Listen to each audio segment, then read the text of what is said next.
जगदीश त्रिवेदी के बिल्कुल नए वीडियोस के लिए सर्च करें Jagdish Trivedi official YouTube channel. Search करें, लाइक करें, फॉरवर्ड करें और हाँ, सब्सक्राइब करना ना भूलें जगदीश त्रिवेदी ऑफिशियल चैनल। રવિવારનું રંજન આ વિડીયો નિહાળી રહેલા તમામ મુરબ્બીઓ, માતાઓ, ભાઈઓ, બહેનો અને ભૂલકાઓને આપના મિત્ર જગદીશ ત્રિવેદીના સહર્ષ નમસ્કાર। એકવાર એક હાઈવેનું ઉદ્ઘાટન હતું, નેતાજીના વરદ હસ્તે। અને ઘણીવાર કેવું બને, આ લોકશાહીની દુર્દશા તમે જુઓ કે નેતાજી આવે એટલે કલેક્ટરને હાજર રહેવું પડે, ડીએસપીને હાજર રહેવું પડે। એ નેતાજી ઘણી વખત નોન મેટ્રિક, ક્યારેક તો ભ્રષ્ટાચારી હોય, બધી વાતે પૂરા હોય, પણ ઈ આમ સ્ટેજ ઉપરથી કોઈનું સન્માન કરવા ઊભા થાય ને એટલે કલેક્ટર ને એસપી પાછા ઊભા થાય। જ્યાં સુધી નેતાજી બેસે નહીં ત્યાં સુધી વેલ એજ્યુકેટેડ, સારામાં સારા અધિકારીઓ એને પાછું બેસવાનું નહીં। આવા નોન મેટ્રિકને સેલ્યુટ મારવાની આ લોકશાહીની કરુણતા તો જુઓ તમે। તો હાઈવેનું ઉદ્ઘાટન હતું નેતાજીના હાથે, નેતાજી પધારેલા। અમુક તો પાછા એવા ઉદ્ઘાટનના શોખીન હોય કે આમ ખિસ્સામાં જ કાતર લઈને ફરતા હોય। વાણંદ તો ખિસ્સામાં કાતર લઈને ફરે કારણ કે એને વાળ કાપવાના, ખિસ્સા કાતરું ખિસ્સામાં કાતર લઈને ફરે કારણ કે એને ખિસ્સા કાપવાના છે। હવે નેતાને તો ક્યારેય ખિસ્સા કાપવાના હોય તો એ કાતર લઈને ઓચિંતું ક્યાંક ઉદ્ઘાટન કરવાનું આવે અને એ લોકો પાસે કાતર ન હોય તો આવી ઉદાર ભાવના રાખતા હોય। એક નેતાજી તો સવારના ઘરેથી નીકળેલા તે કોકના ઉદ્ઘાટનમાં, કોકના વાસ્તુ પૂજનમાં, કોકના ખાતમુહૂર્તમાં, કોકના ઉઠમણામાં એમ કરતા કરતા 5 ગામ ફરીને રાત્રે 11 વાગે કોકના લગ્નમાં હાજરી આપવા પહોંચ્યા। ઈ પાછું તે દિવસનું 22મું ફંક્શન। અને એવા થાકીને લોથ થઈ ગયેલા કે એ લગ્નમાં આમ જેવા ખુરશીમાં જઈને બેઠા એવા જ ઘસાટ હોઈ ગયા। નસકોરા બોલાવ્યો, આજુબાજુ વાળાને નસકોરા સંભળાય એવો અવાજ આવે, પણ હવે નેતાજીને ક્યાંય કરુણતા બહુ મોટી ઈ છે સાહેબ કે નેતાજીને કોણ કે। પરણેતર પૂરું થયું એટલે વરઘોડિયા તરત જ નેતાજીને પગે લાગવા આવ્યા। એટલે વરઘોડિયા નજીક આવ્યા ને એટલે પછી નેતાના સેક્રેટરીએ સાહેબને હલ બોલાવ્યા અને ભર ઊંઘમાંથી ઉઠ્યા, કંઈક બહુમતીનું સપનું જોતા હશે। ભર ઊંઘમાંથી ઉઠ્યા ને આમ જ્યાં છેડાછેડી જોઈને ધાડ દઈને ખિસ્સામાંથી કાતર કાઢી અને છેડાછેડી કાપી નાખી।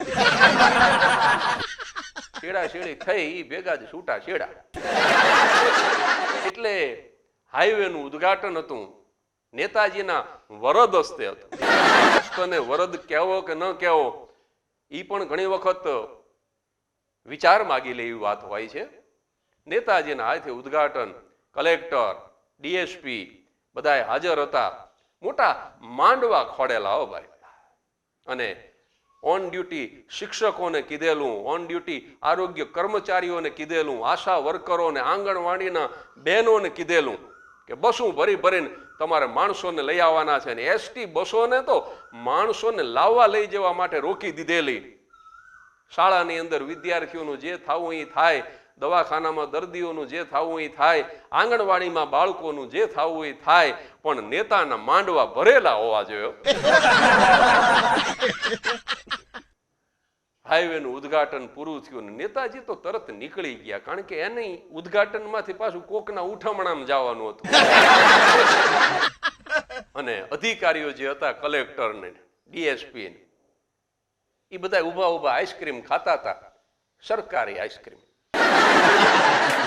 એમાં આઈસ્ક્રીમ ખાતા ખાતા કોઈકે કીધું કે અત્યારે જ આ હાઈવે ખુલ્લો મૂક્યો છે અને અત્યારે જ અહીંથી કાર પસાર થવાનું હવે શરૂ થાય છે, તો હાલો ને આપણે હજી આઈસ્ક્રીમ ખાઈ છીએ ત્યાં આપણે ગણવા માંડીને આમાં 50મી જે કાર નીકળે એને 1001નું ઇનામ રાખો. બધા એની વિચાર ગમી ગયો તો આઈસ્ક્રીમ ખાતા ખાતા ગણવા માંડ્યા. એ કે 1 ને આ 2 ને આ 3 ને એમ કરતા 50મી કાર પસાર થઈને હાથ લાંબો કરીને રાખી ઊભી. નેતાજી તો નીકળી ગયા હતા. કોકે કીધું કે આ ડીએસપી સાહેબ રહ્યા ને એને આ નેતાને સેલ્યુટ મારવા સિવાય કાંઈ કામ નથી કર્યું. એના હાથે 1000 રૂપિયાનું ઇનામ ડ્રાઈવરને આપો એટલે સાહેબે કંઈક કામમાં આવે. ડીએસપી સાહેબના હાથે એ ડ્રાઈવરને 1001 રૂપિયાનું ઇનામ આપવામાં આવ્યું ને બધાએ તાલી વગાડી. હવે ડીએસપી જો કાંઈ પૂછ્યા વગર નીકળી ગયા હોત તો કોઈ જાતનો પ્રશ્ન નહોતો. એમને શું કુબુદ્ધિ હુજી તે 1001 રૂપિયા આપી અને ડ્રાઈવરને પૂછ્યું મોટર કારના કે આ 1000 રૂપિયાનું તમે શું કરશો? એટલે ડ્રાઈવર તરત જ બોલ્યો એ કે સાહેબ હવે હું લાયસન્સ કઢાવી લઈશ. તે ડ્રાઈવરની બાજુમાં જ આગળની સીટમાં ડ્રાઈવરની ઘરવાળી બેઠી હતી. ઈ મૂંગી ન રહી. એ એસપી સાહેબ કઈ બોલે પહેલા તો ડ્રાઈવરની ઘરવાળી બોલી. એ કે સાહેબ તમે એમના બોલા સામે જોશો નહીં, કારણ કે દારૂ પી ગયા પછી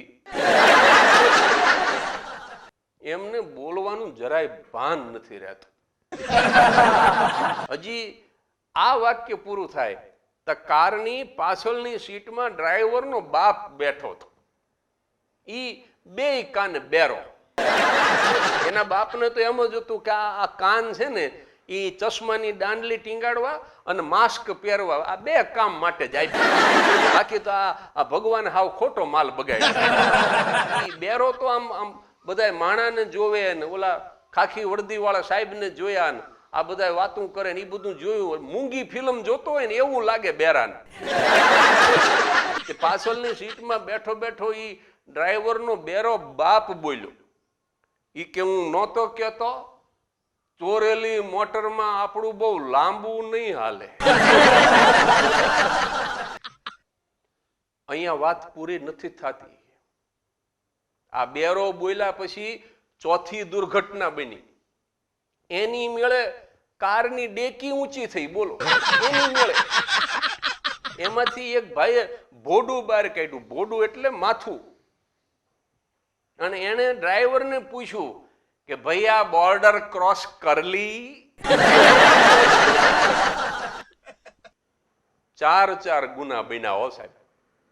એક જ મિનિટમાં 4 ગુના સાબિત થઈ ગયા. એક તો ડ્રાઈવર ડ્રાઇવિંગ લાયસન્સ વગરનો હતો, બીજું કે પીધેલો હતો, ત્રીજું આ ચોરીની મોટર કાર હતી, અને ચોથું ડેકીની અંદર કોઈ બહારના દેશના નાગરિકને એ ગેરકાયદેસર બોર્ડર ક્રોસ કરાવતો હતો. અને છતાંય ડીએસપી સાહેબે કીધું કે 4 ગુના સાબિત થઈ ગયા છે અને છતાં હું બિલકુલ સજા નથી કરતો. તમે અત્યારે જ તમારી ગાડી લઈને નીકળી જાઓ. ઓલાને તો પીધો તો ઈ ઉતરી. ડ્રાઈવરે ખાલી જતા જતા એટલું જ કીધું કે સાહેબ તમારો ખૂબ આભાર કે 4 ગુના સાબિત થઈ ગયા છે અને છતાંય ઉદારતા રાખી અને તમે મને સજા નથી કરતા. પણ મને કહો તો ખરા કે તમે કેમ સજા નથી કરતા? અને ત્યારે ડીએસપીએ કીધું કે ખરેખર જે ડીએસપી આવવાના હતા એ ભારત પાકિસ્તાનની ક્રિકેટ મેચ જોવા ગયા છે. હું એમની વર્દી પહેરીને આવ્યો છું, બાકી મારે તો જેલ ચોકમાં ભેલની રેકડી છે. પછી ડ્રાઈવરે સેલ્ફ તો મારી દીધો, પણ જતા જતા એક સવાલ બહુ સારો પૂછતો ગયો ડ્રાઈવર. એ કે એક સવાલ જતા જતા કરવો છે કે તમે ભલે અસલી ડીએસપી નથી, પણ આ હાઈવેનું ઉદ્ઘાટન કરીને જે ગયા એ નેતા તો અસલી હતા ને. કારણ કે ભારતના નભ પરથી જ્યારે તેજ તારલા ખરતા દીઠા અને આગિયા અગણિત જ્યારે ઊંચા આભે ચડતા દીઠા ને સત્તાના સિંહાસન કાજે લડતા અને ઝઘડતા દીઠા, તે દી મેં તો રાજઘાટ પર રાષ્ટ્ર પિતાને રડતા દીઠા, તે દી મેં તો રાજઘાટ પર ગાંધીજીને રડતા દીઠા. શાક માર્કેટની અંદર એક ભાઈ શાક લેવા ગયા અને 5-7 વર્ષનું બાળક ઈ બેઠું બેઠું શાક વેચતું હતું અને એને કદાચ પાલક પનીરનું શાક ખાવું હશે એટલે ઓલા ભાઈએ બાળકને પૂછ્યું કે પાલક છે? અને ત્યારે બાળકે બહુ સરસ જવાબ આપ્યો હતો, ઈ કે પાલક નથી એટલે જ 5 વર્ષની ઉંમરમાં શાક વેચવું પડે છે. જો મારા પાલક હોત, જો મારા મા બાપ હોત ને તો 5 વર્ષની ઉંમરમાં મારે શાક ન વેચવું પડે. એક દિવસ એક ભાઈ શાક માર્કેટમાં શાક લેવા ગયા ને એને શાક બહુ મોંઘું લાગ્યું એટલે એને પૂછ્યું કે એકેય શાક સસ્તું નથી? અને ત્યારે બકાલી બહુ હોશિયાર હતો, એને બહુ સરસ જવાબ આપ્યો કે આ શિયાળાનું લીલોતરી શાક છે, આપણા દેશના નેતાનું ચારિત્ર નથી કે 2 આનાનું બશેર વેચાય. સાહેબ, ઘણી વખત હાસ્યની અંદર એક પ્રકાર આવે છે વ્યંગ, કટાક્ષ, અને ઘણી વખત એવો હોય છે કે જનોય વઢ ઘા કરી જાય. પણ ઘણી વખત કલાકારની ફરજમાં પણ આવતું હોય છે કે સમાજની અંદર જે બદીઓ દેખાય, સમાજની અંદર જે પ્રદૂષણ દેખાય એને પોતાની કલા દ્વારા, પોતાના સાહિત્ય દ્વારા, પોતાની વાણી દ્વારા એને સમાજની સામે મૂકવું જોઈએ. આવી જ કોઈ મજાની વાત લઈ અને આવતા રવિવારે ફરી મળીશ રાત્રે બરાબર 9 વાગે. ત્યાં સુધી હસતા રહેજો, પરિવાર સાથે પ્રસન્ન રહેજો અને હા, નિરોગી રહેજો.